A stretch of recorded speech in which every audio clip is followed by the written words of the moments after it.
नमस्कार, एक बार फिर आप सभी का स्वागत है। आप देख रहे हैं मिड डे प्राइम। मैं हूं जया सिन्हा और आगे हम बात करेंगे देश की बड़ी खबरों की। क्या कुछ है हलचल इस वक्त देश और दुनिया में, आइए शुरुआत करते हैं इस वक्त की सुर्खियों के साथ, यानी कि बिग न्यूज के साथ। निर्वाचन आयोग ने लोकसभा चुनाव 2024 को बताया ऐतिहासिक। कहा 64 करोड़ लोगों ने किया मतदान, सभी मतदाताओं को सलाम।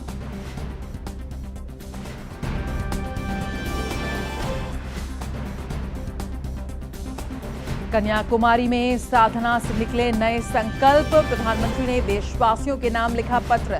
कहा अगले 25 वर्ष केवल और केवल राष्ट्र को समर्पित।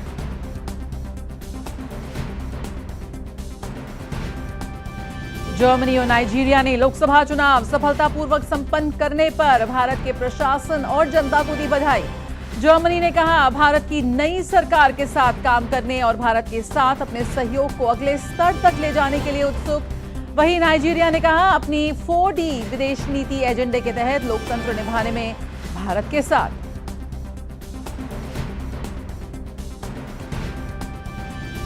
बढ़ते तापमान के बीच दिल्ली में गहराता जा रहा है जल संकट। दिल्ली सरकार की याचिका पर सुप्रीम कोर्ट में सुनवाई। सुप्रीम कोर्ट ने 5 जून को अपर यमुना रिवर बोर्ड की बैठक बुलाने का दिया निर्देश। 6 जून को सुप्रीम कोर्ट को बैठक के नतीजे की देनी होगी जानकारी। बीआरएस नेता के कविता को लगा बड़ा झटका। न्यायिक हिरासत 3 जुलाई तक बढ़ी। दिल्ली आबकारी नीति घोटाले में 15 मार्च से है न्यायिक हिरासत में।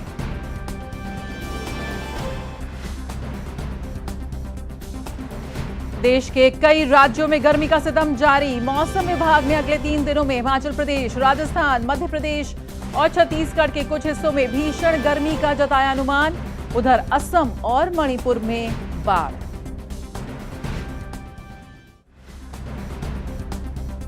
एग्जिट पोल परिणामों पर झूम उठा बाजार। सेंसेक्स 2200 अंक, निफ्टी 600 अंक और बैंक निफ्टी 1700 अंक से ज्यादा उछलकर।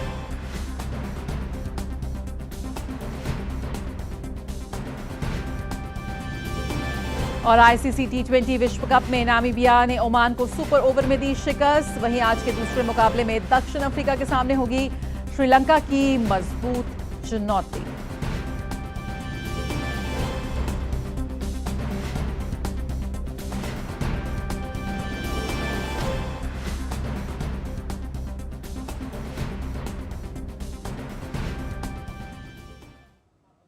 तो सबसे पहले इस वक्त की सबसे अहम खबर, इस वक्त की इलेक्शन ब्रेकिंग। लोकसभा चुनाव के नतीजों से पहले चुनाव आयोग की प्रेस कॉन्फ्रेंस, जिसका सीधा प्रसारण अभी आपने देखा, जिन्होंने लोकसभा चुनाव 2024 को बताया ऐतिहासिक।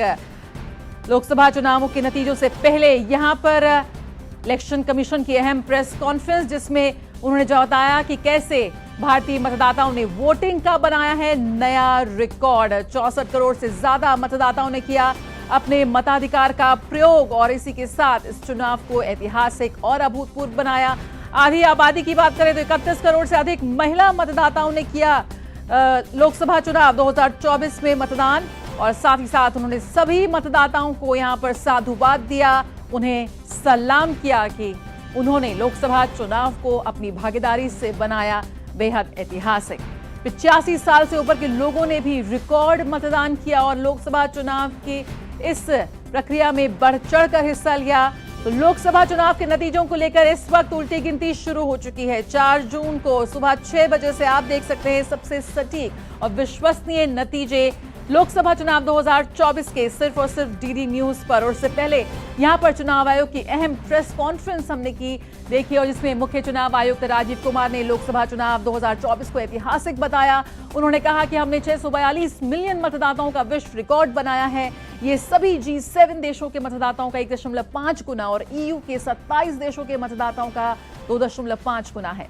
इन चुनावों में 64 करोड़ मतदाताओं ने मतदान किया है, जिनमें 31 करोड़ से ज्यादा महिलाएं शामिल थीं। We have created a world record of 642 million proud Indian voters. This is a historic moment for all of us, for the nation as a whole. 642 ever anywhere in the world in any of the electoral exercise.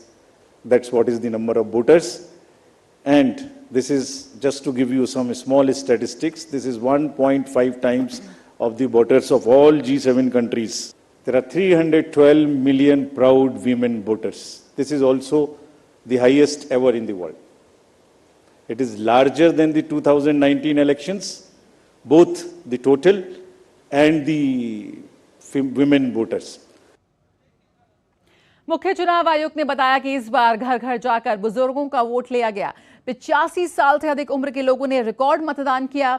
उन्होंने बताया कि कई बुजुर्ग लोगों ने booth पर जाकर भी मतदान किया।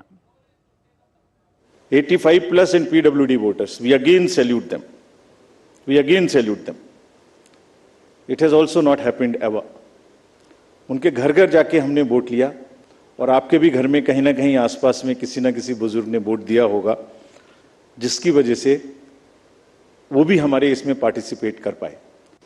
होम वोटिंग में जिन लोगों ने हमारे साथ वोट दिया, ये हमारे लोकतंत्र के गणनायक हैं।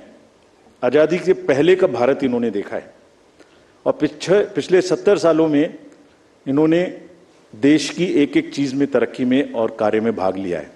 इनको भी हम दिल से नमन करते हैं कि इतने दिल से इन्होंने हमारे इलेक्शंस में भाग लिया।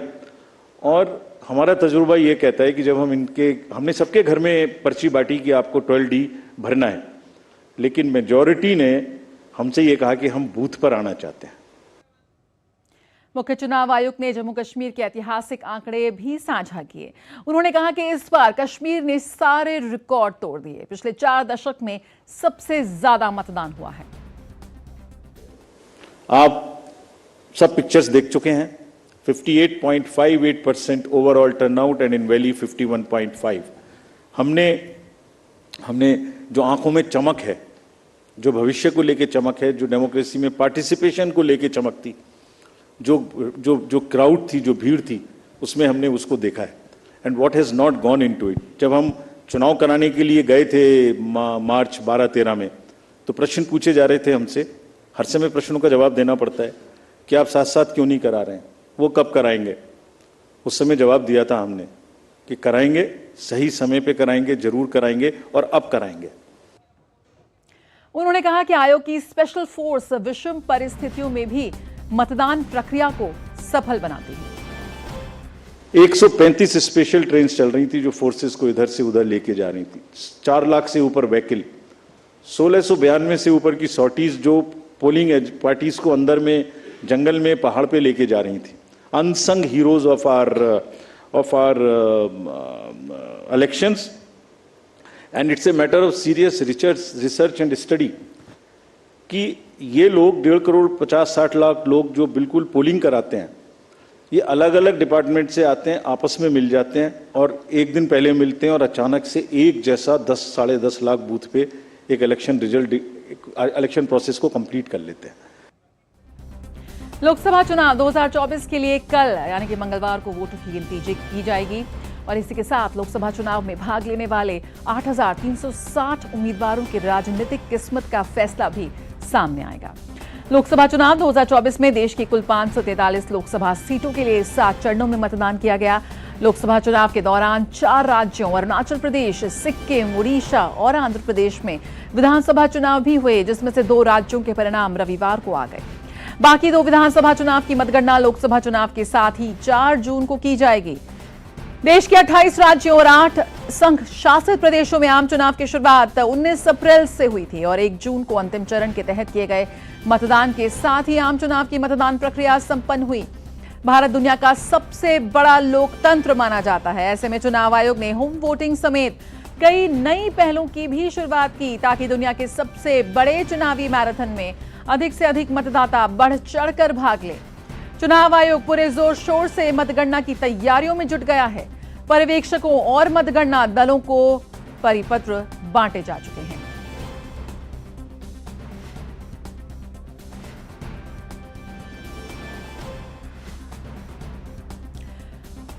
लोकसभा चुनाव 2024 के लिए मंगलवार को मतगणना की तैयारियां पूरी हो चुकी हैं। देश के साथ साथ पूरे विश्व को इंतजार है कि किसके पक्ष में आएगा नतीजा। और साथ ही साथ आपको बता दें कि यहाँ पर जो लोकसभा चुनाव के साथ साथ जो विधानसभा चुनाव हुए उसकी भी मतगणना यहाँ पर की जाएगी और देश के कोने कोने से सबसे सटीक और सबसे पहले आपको जो रिजल्ट सामने आएंगे वो आप देख सकते हैं दूरदर्शन न्यूज पर।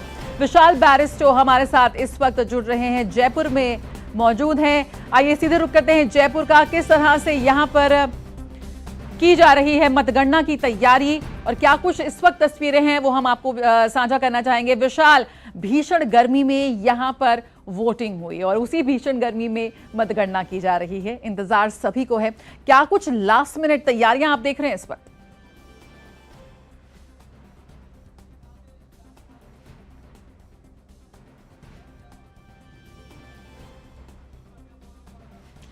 विशाल, आपने शायद म्यूट कर दिया है अपने लाइन को, आपकी आवाज हम तक नहीं पहुंच पा रही है।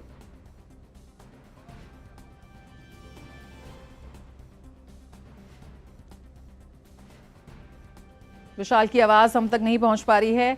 हम आपको इस पर लगातार अपडेट दे रहे हैं कि किस तरह से आज बेहद अभूतपूर्व रहा जब चुनाव आयोग ने अपनी प्रेस कॉन्फ्रेंस की और वो तस्वीरें, वो स्लाइड्स उन्होंने दिखाई कि कैसे दुर्गम से दुर्गम इलाकों तक भी कैसे वोटिंग कराई गई, क्योंकि हर एक वोट है बेहद जरूरी।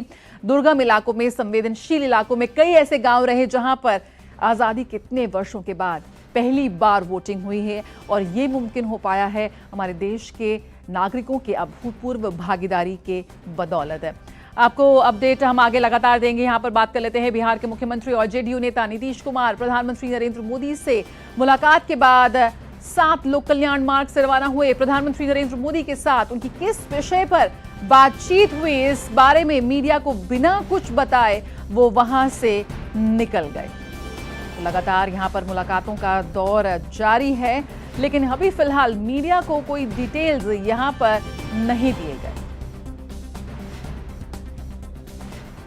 जहां एक अंतर्राष्ट्रीय मंच पर मोदी सरकार के वापस आने की बात कही जा रही है, तो वहीं वरिष्ठ कांग्रेस नेता सोनिया गांधी ने एग्जिट पोल के नतीजों पर कहा है कि उन्हें पूरी उम्मीद है कि नतीजे इसके बिल्कुल विपरीत होंगे।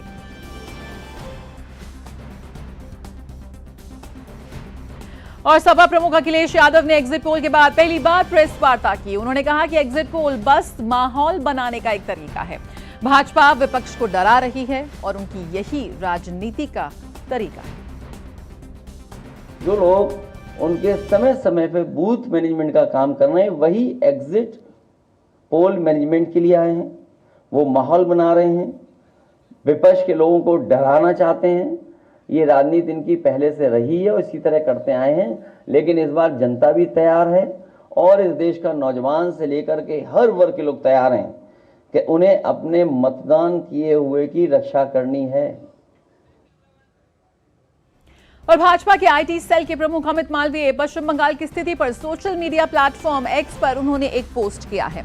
अमित मालवीय ने लिखा कि ममता बनर्जी ने पश्चिम बंगाल को पुलिस राज्य बना दिया है। पूरे बंगाल से बीजेपी के मतगणना एजेंटों को डराने, धमकाने और गैर कानूनी तरीके से गिरफ्तार करने की खबरें आ रही हैं, लेकिन टीएमसी हमें रोक नहीं पाएगी। बंगाल के लोग बीजेपी के साथ हैं। तो डराने का, धमकाने का दौर यहां पर पश्चिम बंगाल में थमने का नाम ही नहीं ले रहा। और जर्मनी के विदेश मंत्रालय ने लोकसभा चुनाव सफलतापूर्वक संपन्न कराने के लिए भारत के प्रशासन और भारतीय जनता को बधाई दी है। सोशल मीडिया प्लेटफॉर्म एक्स पर एक पोस्ट करते हुए जर्मनी के विदेश मंत्रालय ने लिखा, दुनिया के सबसे बड़े लोकतांत्रिक चुनावों को सफलतापूर्वक संपन्न कराने के लिए भारतीय लोगों को बधाई। हम भारत की नई सरकार के साथ काम करने और भारत के साथ अपने सहयोग को अगले स्तर तक ले जाने के लिए उत्सुक हैं।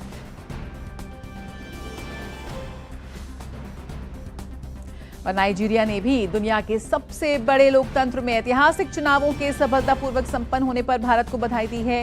नाइजीरिया के विदेश मंत्री यूसुफ मैताना टुगर ने एक्स पर पोस्ट कर विदेश मंत्री डॉक्टर एस जयशंकर को बधाई दी। उन्होंने पोस्ट किया, 44 दिनों तक चला यह ऐतिहासिक चुनाव इतिहास में अब तक का सबसे बड़ा चुनाव था। इसमें 1.4 बिलियन की आबादी में से 968 मिलियन से अधिक पात्र मतदाताओं ने भाग लिया। नाइजीरिया के विदेश मंत्री ने कहा कि अफ्रीका के सबसे बड़े लोकतंत्र के रूप में नाइजीरिया अपनी 4D विदेश नीति एजेंडे के तहत लोकतंत्र निभाने में भारत के साथ है। और लोकसभा चुनाव के बाद तमाम एग्जिट पोल फिर एक बार मोदी सरकार बनने का दावा कर रहे हैं। और इस बीच चीन की भी प्रतिक्रिया सामने आई है। चीन की जिनपिंग सरकार के आधिकारिक समाचार पत्र ग्लोबल टाइम्स ने भी नरेंद्र मोदी के एक बार फिर प्रधानमंत्री बनने की संभावना जताई है। इतना ही नहीं, ग्लोबल टाइम्स में छपे लेख के मुताबिक नरेंद्र मोदी के तीसरी बार सत्ता में आने से चीन और भारत के रिश्तों में मजबूती आएगी। चीनी विशेषज्ञों का कहना है कि द्विपक्षीय संबंधों को स्पष्ट और स्थिर विकास की राह पर वापस लाने के लिए मतभेदों को दूर करने की बातचीत के माध्यम से कोशिश की जाएगी। वहीं अप्रैल में अमेरिकी पत्रिका न्यूज वीक के साथ एक विशेष साक्षात्कार में प्रधानमंत्री मोदी ने भारत के लिए चीन के साथ संबंध को महत्वपूर्ण बताया था। साथ ही चीन के अनुसंधान निदेशक कियान फेंग ने प्रधानमंत्री को लेकर बड़ी बातें कही। उन्होंने कहा कि मोदी भारत को तीसरी सबसे बड़ी अर्थव्यवस्था बनाने पर फोकस करेंगे। गौरतलब है कि देश में वास्तविक चुनावी परिदृश्य मंगलवार को स्पष्ट हो जाएगा, जब भारतीय निर्वाचन आयोग आधिकारिक चुनाव परिणामों की घोषणा करेगा।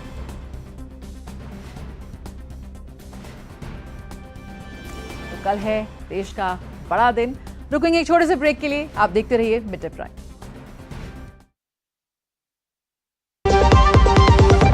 Delivery boy has picked your order. अरे भाई पता है भूख लगी है। 30 मिनट का मैसेज नोटिफिकेशन आया था ना। मैसेज के सारे थोड़ी बैठ सकते हैं। कल आपने कुछ शेयर्स बेचे थे ना? हाँ, तो चेक किया? मैसेज आया तो था। सिर्फ मैसेज काफी नहीं है। आप शेयर मार्केट में कोई भी ट्रांजैक्शन करते हैं ना, तो स्टॉक एक्सचेंज से आए एसएमएस या ईमेल को अपने डीमैट अकाउंट और बैंक स्टेटमेंट के साथ भी टैली कीजिए। बेटा भूख में ना दिमाग बंद हो जाता है।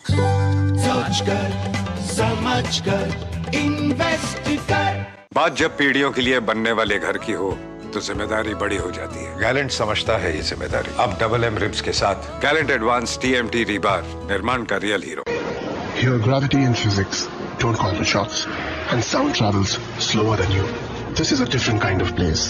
That's why we're looking for different kind of people for whom excellence is not a job but a way of being, be it in the sky or on the ground. We are looking for an invincible team of invincible people. People who are a cut above. Join the Indian Air Force to be a cut above.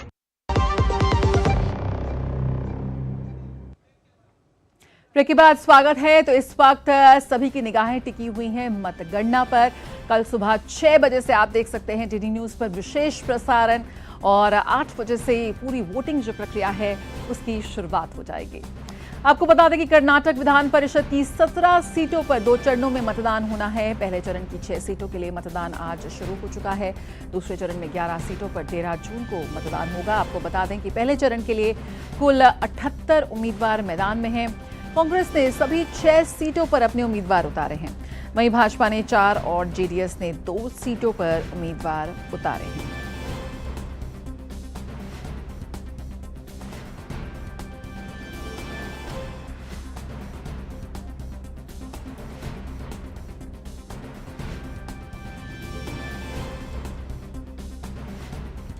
प्रधानमंत्री नरेंद्र मोदी ने देशवासियों को संबोधित करते हुए पत्र लिखा है।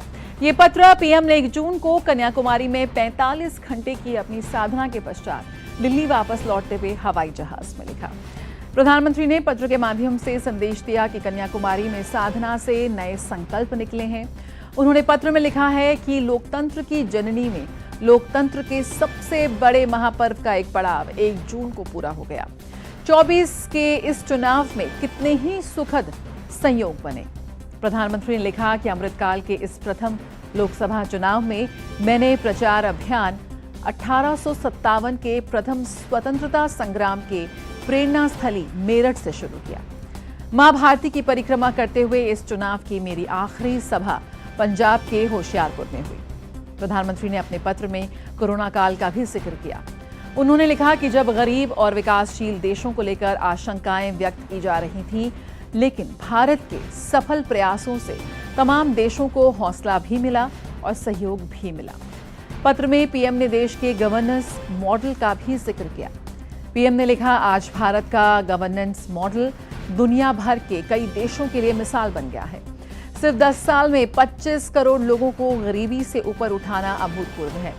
पीएम ने लिखा कि भारत का डिजिटल इंडिया अभियान आज पूरे विश्व के लिए एक उदाहरण है कि हम कैसे टेक्नोलॉजी का इस्तेमाल गरीबों को सशक्त करने में, पारदर्शिता लाने में, उनके अधिकार दिलाने में कर सकते हैं। भारत में सस्ता डेटा आज सूचना और सेवाओं तक गरीब की पहुंच सुनिश्चित कर सामाजिक समानता का माध्यम बन रहा है। प्रधानमंत्री ने पत्र में G20 का भी जिक्र किया।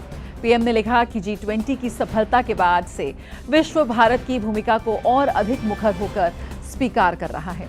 आज भारत को ग्लोबल साउथ की एक सशक्त और महत्वपूर्ण आवाज के रूप में स्वीकार किया जा रहा है। साथ ही उन्होंने लिखा कि भारत को विकसित भारत बनाने के लिए हम श्रेष्ठता को मूल भाव बनाना होगा। हमें स्पीड, स्केल, स्कोप और स्टैंडर्ड्स चारों दिशाओं में तेजी से काम करना होगा। प्रधानमंत्री ने लोगों को प्रेरित करते हुए लिखा कि हम अगले 25 वर्ष केवल और केवल राष्ट्र के लिए समर्पित करेंगे। मैं देश की ऊर्जा को देखकर ये कह सकता हूं कि लक्ष्य अब दूर नहीं। आइए तेज कदमों से चलें, मिलकर चलें, भारत को विकसित बनाएं। प्रधानमंत्री का ये पत्र देशवासियों के नाम। बीजेपी ने महाराष्ट्र विधान परिषद के द्विवार्षिक चुनाव के लिए उम्मीदवारों की लिस्ट जारी की है। पार्टी की केंद्रीय चुनाव समिति ने महाराष्ट्र के स्नातक और शिक्षक निर्वाचन क्षेत्रों की विधान परिषद के लिए 3 नामों को स्वीकृति प्रदान की है। कोंकण विभाग स्नातक, मुंबई स्नातक, मुंबई शिक्षक क्षेत्र के लिए लिस्ट जारी की गई है। निरंजन डावखरे को कोंकण विभाग स्नातक क्षेत्र का उम्मीदवार बनाया गया है, तो वहीं किरण रविंद्र शेल्लार को मुंबई स्नातक और शिवनाथ हीरामन दराड़े को मुंबई शिक्षक क्षेत्र का उम्मीदवार बनाया गया है।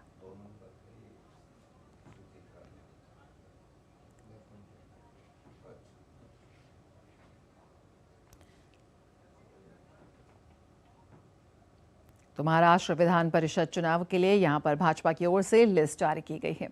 और चुनाव नतीजों से पहले बीजेपी की एक बड़ी बैठक हुई है। बीजेपी की ये बैठक पार्टी अध्यक्ष जेपी नड्डा के आवास पर हुई। बैठक में गृह मंत्री अमित शाह, रक्षा मंत्री राजनाथ सिंह, संगठन महामंत्री बीएल संतोष, सह संगठन महामंत्री शिव प्रकाश, मंत्री मनसुख मांडविय, अश्विनी वैष्णव, बीजेपी महामंत्री तरुण चुग और विनोद तावड़े मौजूद रहे। 4 जून को लोकसभा चुनाव की काउंटिंग से पहले भारतीय जनता पार्टी की इस बैठक को बेहद महत्वपूर्ण माना जा रहा है।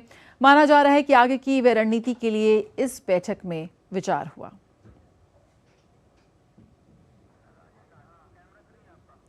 तो भाजपा बैठक पर इस वक्त हमारे संवाददाता राजेश राज भाजपा मुख्यालय से जुड़ रहे हैं। आइए सीधे रुख करते हैं राजेश का। राजेश, एक बेहद महत्वपूर्ण बैठक, तमाम शीर्ष नेता इसमें शिरकत करते हुए नजर आए। क्या कुछ खबर सामने आ रही है? क्या मीडिया को कोई डिटेल्स दिए गए कि क्या कुछ अहम चर्चा रही इस बैठक में? देखिए, भारतीय जनता पार्टी के जो राष्ट्रीय अध्यक्ष हैं जेपी नड्डा, उनके निवास स्थान पर यह बैठक आयोजित की गई जया। और मैं अभी भारतीय जनता पार्टी के जो राष्ट्रीय अध्यक्ष हैं जगत प्रकाश नड्डा, उनके निवास स्थान पर ही मौजूद हूँ। यहाँ पर जो है बैठक खत्म हो चुकी है और गृह मंत्री अमित शाह इस बैठक से बाहर निकल चुके हैं। रक्षा मंत्री राजनाथ सिंह सबसे पहले बैठक से बाहर निकले और तकरीबन 3 घंटे से भी ज़्यादा वक्त तक इस बैठक का आयोजन किया गया। बैठक में जैसा कि आपने बताया कि तमाम जो पार्टी के बड़े नेता थे वो इस बैठक में मौजूद रहे और पूरे 7 चरणों के जो मतदान की प्रक्रिया रही उसकी समीक्षा की गई। और कल काउंटिंग होनी है, लिहाजा काउंटिंग के पहले क्या क्या तैयारियां हो सकती हैं। भारतीय जनता पार्टी के दफ्तर पर तमाम जो मीडिया कर्मी हैं उनके लिए एक खास स्थान निर्धारित किया गया है, जहां पर बैठकर बीजेपी के जो तमाम प्रवक्ता हैं, तमाम जो बड़े नेता हैं, वो मीडिया के साथ लाइव इनपुट के लिए जुड़ेंगे। उसकी तैयारियां बीजेपी दफ्तर पर चल रही हैं। वहीं पार्टी की तरफ से कैसे जो एग्जिट पोल में जो आंकड़े दिखाए गए हैं वह एग्जैक्ट आंकड़े में तब्दील हो, उसके बाद पार्टी जो है क्या क्या कार्यक्रम तय करेगी, उसको लेकर यह बैठक आयोजित की गई है। और एक परंपरा रही है जया कि जब भारतीय जनता पार्टी जीत की तरफ आगे बढ़ती है तो बीजेपी दफ्तर पर जश्न का माहौल होता है। पीएम मोदी पहुंचते हैं, पार्लियामेंट्री बोर्ड की बैठक होती है और कहीं ना कहीं बिल्कुल तो मतगणना को लेकर कई अहम तैयारियां हैं, अहम निर्णय है जो लेने हैं यहाँ पर। और इसी के लिए यहाँ पर अहम बैठक हो रही है भाजपा की। राजेश, फिलहाल समय कम है, आपके पास और लौटेंगे वापस दोबारा जानकारी के लिए। फिलहाल बहुत शुक्रिया इस जानकारी के साथ। और यहाँ पर अब भाजपा की बैठक के बाद बात कर लेते हैं दिल्ली में जल संकट की। दिल्ली में जल संकट को देखते हुए पड़ोसी राज्यों से अतिरिक्त जल आपूर्ति की मांग वाली दिल्ली सरकार की याचिका पर सुप्रीम कोर्ट ने सुनवाई की। बिल्कुल नहीं है क्या? सुप्रीम कोर्ट ने 5 जून को अपर यमुना रिवर बोर्ड की बैठक बुलाने का निर्देश दिया है। अगले दिन तक बैठक के नतीजे की जानकारी सुप्रीम कोर्ट को देनी होगी। गौरतलब है कि राज्य सरकार ने सुप्रीम कोर्ट से मांग की है कि वो हरियाणा, हिमाचल प्रदेश और यूपी सरकार को निर्देश दे कि वो 1 महीने के लिए दिल्ली को अतिरिक्त पानी उपलब्ध कराए। वहीं हिमाचल प्रदेश ने कहा कि उसे दिल्ली को अतिरिक्त पानी देने में कोई परेशानी नहीं है। सुनवाई के दौरान केंद्र और हरियाणा के लिए पेश हुए सॉलिसिटर जनरल तुषार मेहता ने कहा कि दिल्ली में पानी की बर्बादी भी एक अहम मुद्दा है। दिल्ली को दिए जाने वाले पानी में से 52% की बर्बादी होती है, जिसमें टैंकर माफिया और उद्योगों द्वारा पानी की चोरी भी बड़ी वजह है। तो दिल्ली सरकार की याचिका पर सुप्रीम कोर्ट ने की सुनवाई। विकास सारथी इस वक्त हमारे साथ और जानकारी के साथ जुड़ रहे हैं। तो सुप्रीम कोर्ट ने जल संकट मामले पर यहां पर सुनवाई की है, कई अहम बातें यहां पर रखी गई और उस पर सुप्रीम कोर्ट की ओर से अपनी बात कही गई है। किस तरह से यमुना जो इस पूरी बैठक की यहां पर हवाला दिया गया है। विकास सारथी, अगर आप हमारे साथ जुड़ गए हैं तो क्या कुछ अपडेट रहा अदालत के हवाले से?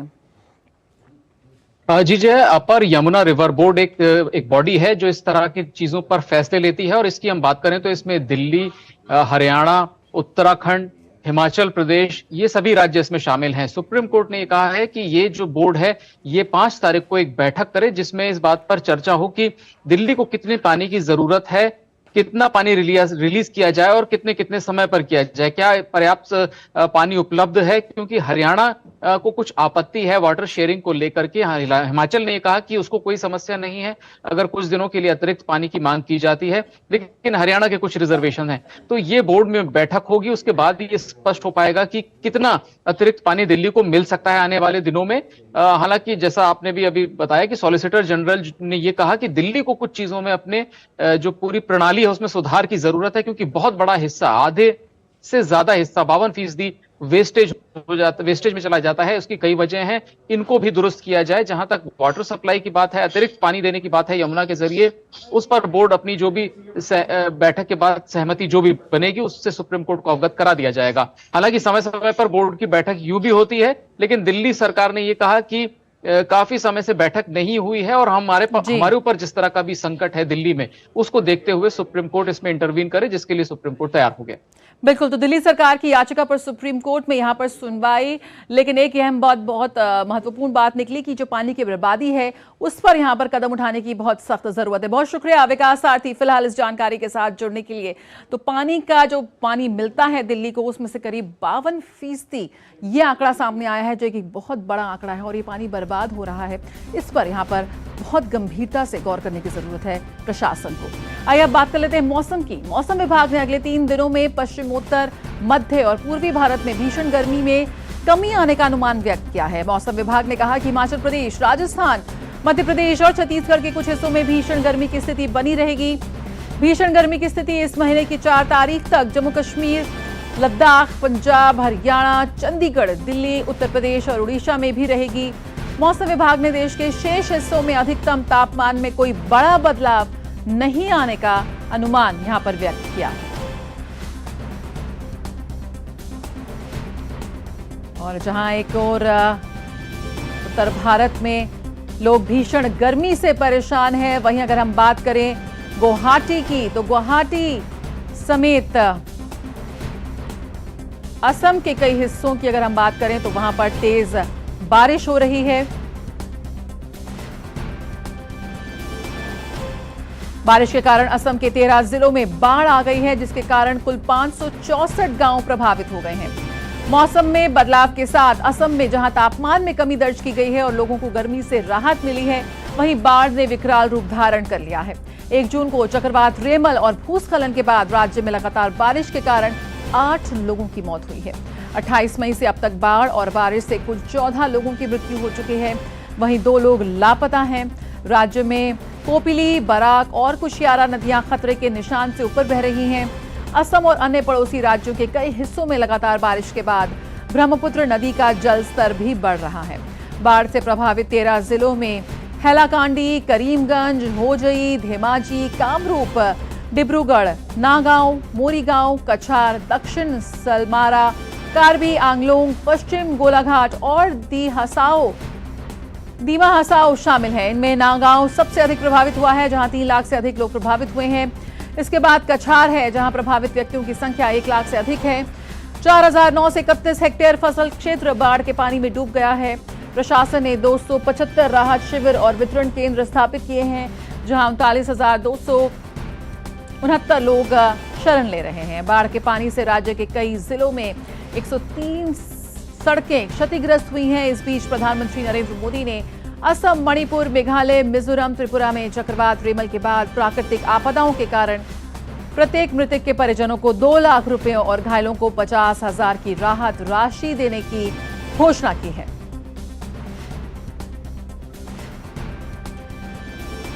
तो गुवाहाटी के कई हिस्सों में भारी बारिश। असम से जुड़ रहे हमारे संवाददाता कमल बोरा। कमल, इस वक्त क्या कुछ अपडेट है? किस तरह से जो सबसे ज्यादा प्रभावित क्षेत्र हैं वहां पर जान माल का नुकसान कम से कम हो, इसकी कोशिश की जा रही है? जी बिल्कुल, देखिए जया, आपने जो भी आंकड़े बताए हैं वो ही ये साबित करते हैं कि कितना परिस्थिति गंभीर है फिलहाल। अगर हम लोग आंकड़ों को देखें, अगर कल तक के आंकड़ों को देखें, जो बाढ़ पीड़ितों की जो संख्या है उसमें तो थोड़ा बहुत कमी यहाँ पे दिखने को मिला है। कल तक ये फिगर जो आंकड़ा था ये 6 लाख से भी अधिक था, लेकिन आज की डेट की बात करें तो ये 5,40,000 के आसपास आ पहुंचे। लेकिन परिस्थिति में हम लोग सुधार नहीं बोल सकते, क्योंकि बराक वैली में जो परसों तक जो परिस्थिति गंभीर बना हुआ था वहाँ पे थोड़ा सा सिचुएशन इंप्रूव होने का खबर वहां से आ रहा है। लेकिन अगर हम लोग सेंट्रल असम की तरफ की बात करें, अगर हम अपर असम की बात करें तो सिचुएशन धीरे धीरे खराब होता है यहाँ पे दिखाई दे रहा है। अगर हम नौगांव और होजाई डिस्ट्रिक्ट की अगर बात करें जो सेंट्रल असम में आते हैं, वहाँ पे परिस्थिति फिलहाल गंभीर बना हुआ है। लोग वहाँ पे भी लोगों की जान वहाँ पे भी जा रहे हैं। कल की अगर रिपोर्ट की बात करें 2 लोगों की मौत हुआ है काछार जिले में, बराक वैली में। अगर नौगांव में 1 लोगों की मौत हुआ है। लेकिन अगर बाढ़ पीड़ितों की संख्या की बात करें तो नौगांव जिले में फिलहाल आज के डेट पे कम से कम 3 लाख से भी अधिक लोग वहाँ पे पीड़ित है। होजाई डिस्ट्रिक्ट में लगभग 85,000 के आसपास वहाँ पे लोग पीड़ित है। तो इससे ये साबित होता है कि परिस्थिति काफी गंभीर बना हुआ है। और हम लोग ये देख पा रहे हैं कि असम के जगह जगह पे यहाँ पे बारिश का यहाँ पे माहौल बन रहा है, बारिश हो रहा है। तो बारिश की वजह से सिचुएशन में जो इम्प्रूव आ रहे थे उसमें भी फिर से रुकावट आ गई है। और लेकिन ये तो नेचुरल कैलामिटी, इसको रोका नहीं जा सकता है। लेकिन असम सरकार की द्वारा जो कोशिश है कम से कम जान माल की नुकसान हो, लोगों को राहत पहुंचे, इस क्षेत्र में काफी ध्यान दिया गया है। यहाँ पे 52 मेडिकल शिविर यहाँ पे लगाया गया है। कम से कम 35 से भी अधिक शिविर लगाया गया है काछार जिले में। और फिलहाल ज्यादा कंसंट्रेशन यहाँ पे दिया जा रहा है नौगांव और होजाई जिले में। वहाँ पे भी काफी मात्रा में मेडिकल कैंप लगाया गया है। कम से कम 16 मेडिकल कैंप वहाँ पे फिलहाल लगाया गया है, जो धीरे धीरे बढ़ाने का भी यहाँ पे संभावना बन रहा है। और जहां तक रिलीफ कैंप की बात करते हैं, आपने फिर बताया ही है 275 मतलब 275 रिलीफ कैंप यहाँ पे लगाए गए हैं। और नौगांव जिले में सबसे ज्यादा रिलीफ कैंप यहाँ पे है और बहुत सारे लोग यहाँ पे रुके हुए हैं। तो सरकार की ये कोशिश जारी है। कल दिन में भी कम से कम 29 लोगों को इवैक्यूएट किया गया था। पर्याप्त संख्या में यहाँ पे एनडीआरएफ, एसडीआरएफ के लोग, सुरक्षा कर्मी यहाँ पे काम कर रहे हैं। यहाँ पर पूरी कोशिश है तमाम एजेंसियों की कि बेहतर समन्वय के चलते जो कम से कम जान माल का नुकसान हुआ। लेकिन फिलहाल तस्वीरों में हम देख सकते थे कि बाढ़ की स्थिति और कई इलाके अभी भी बेहद मुश्किल यहां पर बने हुए हैं। बहुत बहुत शुक्रिया कमल, फिलहाल इस जानकारी के साथ जुड़ने के लिए। और आइए अब बात कर लेते हैं खेल जगत की और सीधे रुक करते हैं सुचित्रा का। लेकिन उससे पहले यहां पर रुकेंगे एक छोटे से ब्रेक के लिए, जल्द हाजिर होते हैं।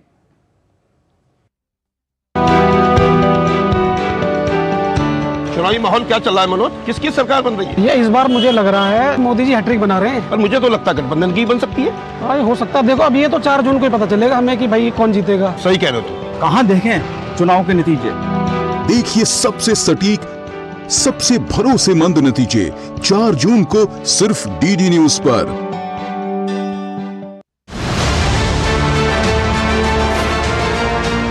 पूरा हुआ जनता का मतदान, खत्म हुआ चुनाव का सियासी घमासान। अब आई फैसले की बारी, कौन पड़ेगा किस पर भारी? दिल्ली की सत्ता पर किसका होगा राज? आखिर जनता देगी किसको वनवास? क्या एनडीए की फिर बनेगी सरकार या फिर इंडी गठबंधन करेगा पलटवार? 4 जून को मिलेगा इन सवालों का जवाब पल पल बदलते मतगणना के रुझानों पर होगी पैनी नजर। होगा हर जीत का सटीक विश्लेषण। देखिए जनादेश 4 जून को सुबह 6 बजे से लगातार सिर्फ डीडी न्यूज पर। ब्रेक के बाद स्वागत है और आइए अब सीधे रुक करेंगे खेल जगत का। सुचित्रा हमारे साथ जुड़ चुकी हैं। सुचित्रा, क्या कुछ खास चल रहा है T20 वर्ल्ड कप में? शुक्रिया जया। आज के अपडेट्स हम दे देते हैं दर्शकों को। आज खेले गए मैच में नामीबिया ने ओमान को सुपर ओवर में हराकर T20 विश्व कप में अपने अभियान की शुरुआत जीत के साथ की। दोनों टीमों के बीच मुकाबला 20 ओवर के बाद टाई रहा था, जिसके बाद नतीजे का निर्णय सुपर ओवर के जरिए हुआ। इससे पहले ओमान ने पहले बल्लेबाजी करते हुए 19.4 ओवर में 109 रन बनाए थे। जवाब में नामीबिया की टीम ने 20 ओवर में 6 विकेट खोकर 109 रन बनाए और इस मैच को सुपर ओवर में पहुंचा दिया और फिर सुपर ओवर में जीत दर्ज की।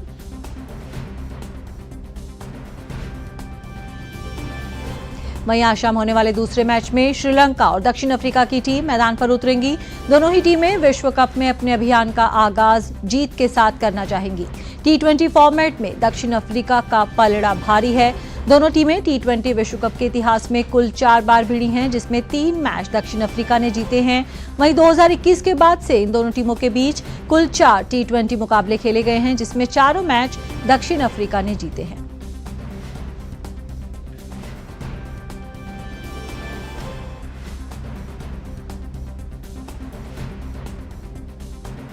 बात कल रात खेले गए मुकाबले की। T20 विश्व कप में कल रात खेले गए मुकाबले को वेस्टइंडीज ने पैपुआ न्यू गिनी को 5 विकेट से हरा दिया।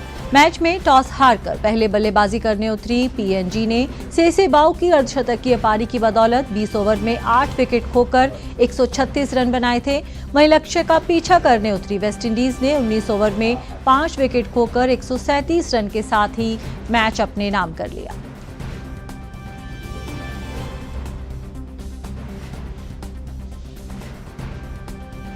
बात करते हैं फ्रेंच ओपन की। फ्रेंच ओपन के पुरुष युगल मैच में भारतीय खिलाड़ी कोर्ट पर नजर आएंगे। प्रतियोगिता के तीसरे दौर में भारत के रोहन बोपन्ना और ऑस्ट्रेलिया के मैथ्यू एबडन की जोड़ी भारत के श्रीराम बालाजी और मैक्सिको के मिगेल एंजल की जोड़ी से भिड़ेगी। कल खेले गए मिश्रित युगल मैच में भारत के रोहन बोपन्ना और उनकी जोड़ीदार रूस की वेरोनिका को हार झेलनी पड़ी। बोपन्ना वेरोनिका की रूसी इटालियन जोड़ी ने 6-2, 6-2 के अंतर से हरा दिया।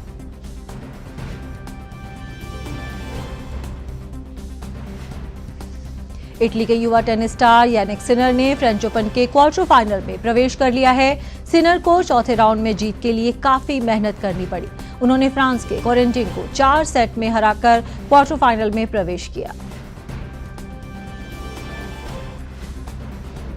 स्पेन के युवा टेनिस खिलाड़ी कार्लोस अल्कराज ने भी फ्रेंच ओपन के क्वार्टर फाइनल में प्रवेश कर लिया है।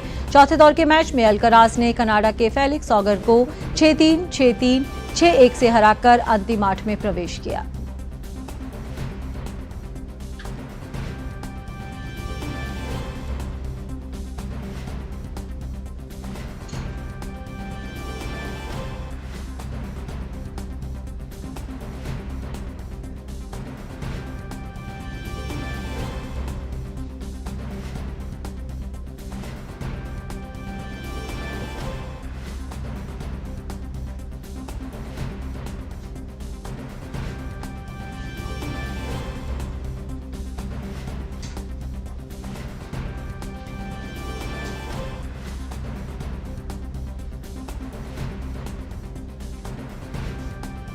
लंबी कूद की भारत की शीर्ष खिलाड़ी नयना जेम्स ने अपनी शानदार फॉर्म जारी रखते हुए ताइवान एथलेटिक्स ओपन में स्वर्ण पदक जीता। पहले स्थान के लिए नयना ने 6.43 मीटर की छलांग लगाई। 28 वर्षीय नयना का ये भारत के बाहर सर्वश्रेष्ठ प्रदर्शन है।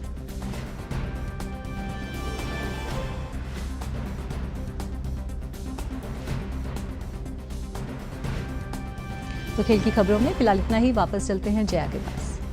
शुक्रिया सुचित्रा इन खबरों को हमसे साझा करने के लिए। और इसी के साथ मिड डे प्राइम में भी फिलहाल इतना ही, लेकिन खबरों का सिलसिला जारी रहेगा दूरदर्शन न्यूज पर। आप बने रहिए हमारे साथ। मुझे दीजिए इजाजत।